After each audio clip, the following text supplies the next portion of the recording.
Are you wondering how much you can count on Social Security to fund your retirement? Well, John from Raleigh was as well. That's why he said, "Hey, Hobart, I'm 66 years old and planning my retirement income. How much can I rely on Social Security? And what else should I consider?" John, Social Security is a major piece of the retirement puzzle, but it's important to understand its role so that you can make the most of it without relying on it too heavily. Here's a quick breakdown of how you might use Social Security as part of your retirement income strategy. First and foremost, kind of saw me hinting at this. Social Security is foundational, but it's not the whole picture. For most retirees, Social Security provides a reliable base of income, but it's usually only going to replace about 30 to 40% of your pre-retirement income. So you're likely going to need additional income, maybe from your savings, your IRA 401ks, your investments, if you're lucky enough to have a pension, and all of that to maintain the lifestyle you're accustomed to. Second thing, timing matters. And that's specifically when maximizing your benefits. See, the age at which you start taking Social Security significantly impacts your monthly benefits. For example, if you wait to age 70, your benefits could be up to 30% higher than if you claim them at 66. Now, since you're already 66, you might want to consider waiting if you don't urgently need the income, because every extra year simply means a higher benefit for you.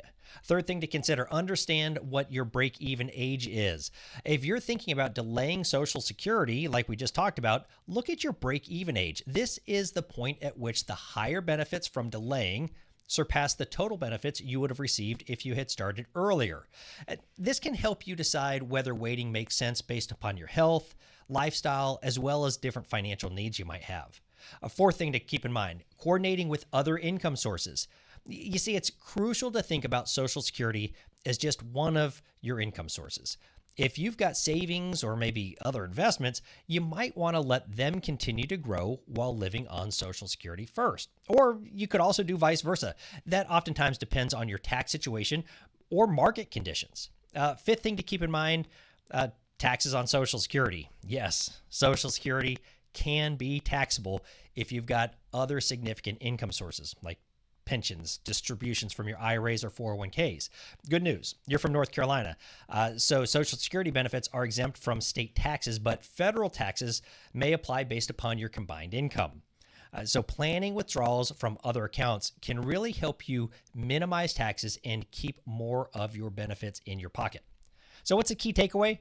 Well, Social Security, it can be a stable and significant part of your retirement income, but I caution you, relying solely on it might not provide enough to cover all of your needs. And that's why we go back to the concept of a diversified income approach. Having an income plan that includes Social Security, savings, and investments, that's going to help ensure a comfortable and resilient retirement. Also allows you to throw some tax planning in there as well. John, thanks for asking the question. If anybody would like to dig deeper into any of these points, let us know in the comments section below. And to everyone else watching, don't hesitate to share your own Social Security questions. Now, I do have one question for all of you. Are you planning to rely on Social Security for a large part of your retirement income? Share in the comments how you're planning to use Social Security in your retirement strategy. Are you waiting? Are you not waiting? Let me know. And if you enjoyed John's question, remember to like, subscribe, and share this video.